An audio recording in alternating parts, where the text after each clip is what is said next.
Hello, my name is Michael Castella, and I'm a retired United States Marine. I served 29 years in Marine Corps law enforcement. I went in the Marine Corps because I wanted to serve my country, and I just really always wanted to be a Marine. It allowed me to get an education, provide for my family, learn a career, and I just would do it all over again. I want to say God bless all our veterans and all those that are serving today. And I'd like to say hello to my granddaughters, Olivia and Emily Castilleja. I love you two very much. Bye bye. Hello, my name's Major Raymond Mark Hondo Davids, United States Marine Corps retired.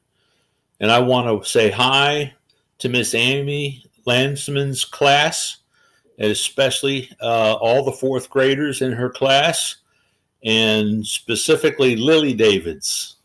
How you doing, Lily? Love you. Veterans Day was organized originally, it was called Armistice Day, and it was known as the end of World War One, which was also known as the Great War. It was started at the 11th minute of the 11th hour of the 11th day in November in 1918. It became an official holiday in 1926 and then became a national holiday in 1938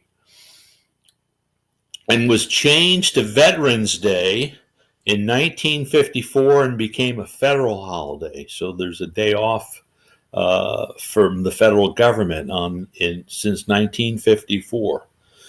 My job in the Marine Corps was aviation supply and logistics. And what that is a opportunity to supply parts and fuel and flight equipment to the pilots to keep aircraft and the jets and the helicopters and the V-22s, and the F-35s flying in the air. My specific position was the financial manager, so I kept track of the budget, make sure we had enough money to buy parts and stuff. And I want to show you my sword that I got as a Marine Corps officer. It's kind of hard to see in the video, but that's what it is. This is the scabbard that I'm sliding. I'll take the scabbard off, and you can see it's got a pointy end.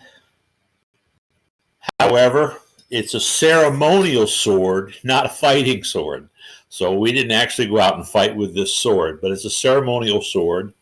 And I don't know how well you can see it, but it does say United States Marine Corps on the sword. Looks a little bit backwards there. And it's also got my name on the sword, Raymond Mark Davids, Raymond M. Davids. And I just want to say thank you so much for thinking of veterans on this Veterans Day. And we always appreciate your support, whatever it can be. All right? Well, thank you so much and have a great day. Love you, Lily. Papa. Hello, Union Mill. My name is Quincy Byrd. I'm the proud father of two Union Mill students, Ivy, a student in first grade in Ms. Glover's class, and then Jackson, a second grader in Ms. Taylor's class. I served as an officer in the United States Navy for 5 years, during a portion of which time I was stationed on board the USS Minneapolis-St. Paul, which is a fast attack nuclear submarine home ported in Norfolk, Virginia. I'm wearing a ship's ball cap that all the officers and crew member would wear on board the submarine. And I decided to serve because I felt that it was my obligation as a citizen to support and defend our nation and to support and defend the rights and freedoms and opportunities that are afforded to us as citizens in this nation. So with that said, I'd like to thank Union Mill for honoring us veterans today. And I wish you guys a healthy, safe, and successful rest of your school year. And go Navy. Hi, I'm Vivian Crockett Harrell, and I was in the Gulf War, the 1991. I was called up December the 9th, 1990, and I was a sergeant at that time,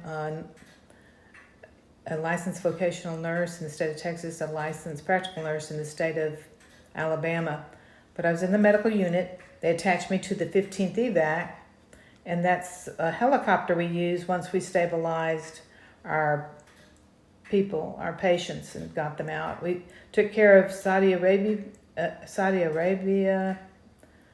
patients, Iraqi patients, United States patients. Then there's the ambulance, and over here are showers that we made out of plywood. We had to put everything together. We all were in tents. We didn't, we didn't have water coming out of a faucet. We did have water buffaloes. That was just a huge truck that delivered water to us. I think I have a picture of one on the next page, along with the tent, which is the chapel. So if you see the chapel there, that's the chapel. And that's the water buffalo right there in the corner. Underneath the chapel is the water buffalo that delivered water to us.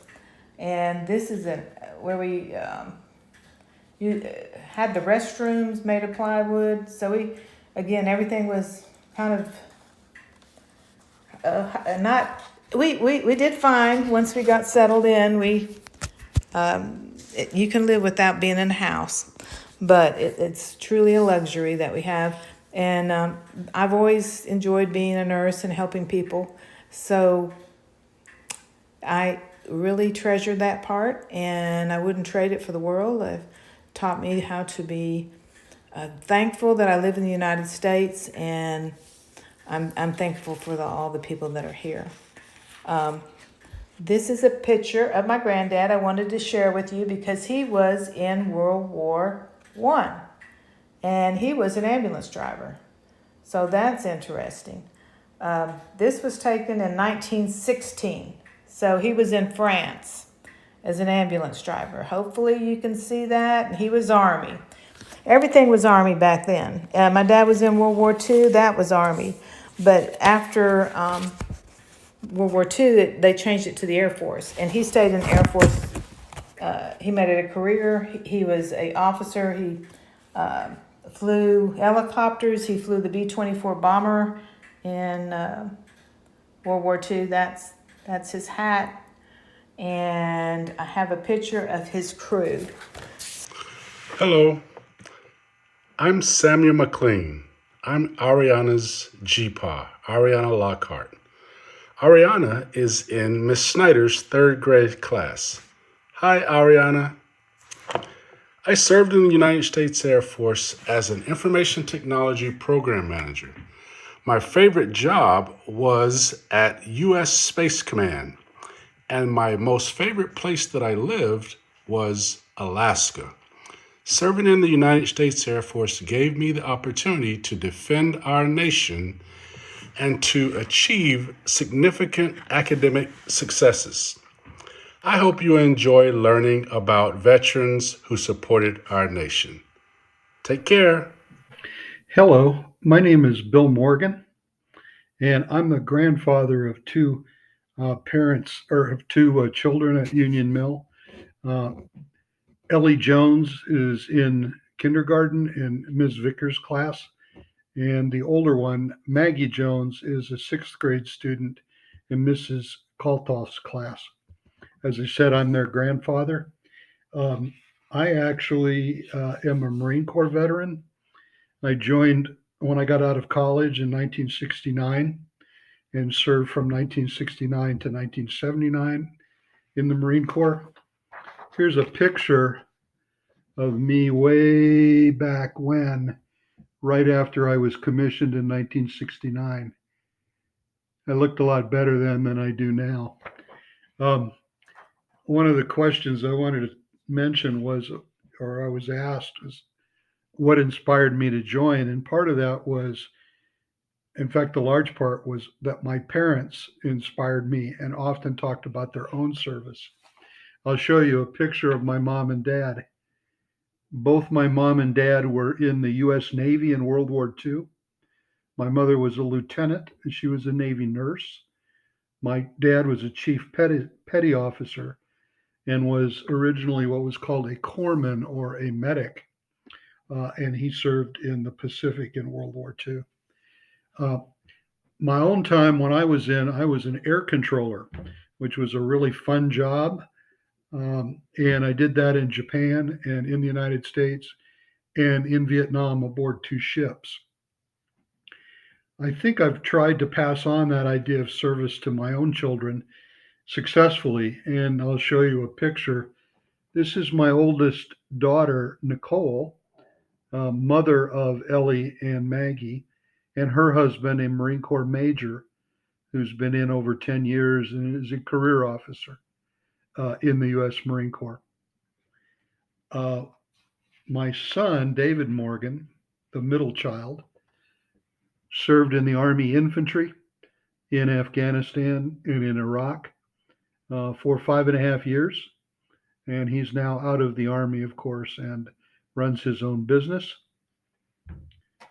And lastly, our youngest child, Sarah,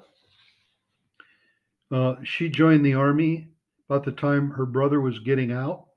She finished nursing school at George Mason and then served 3 years as an Army nurse. This is a picture of her wearing the sunglasses in basic training in the U.S. Army. Thank you all. I appreciate the chance to talk to you, and happy Veterans Day.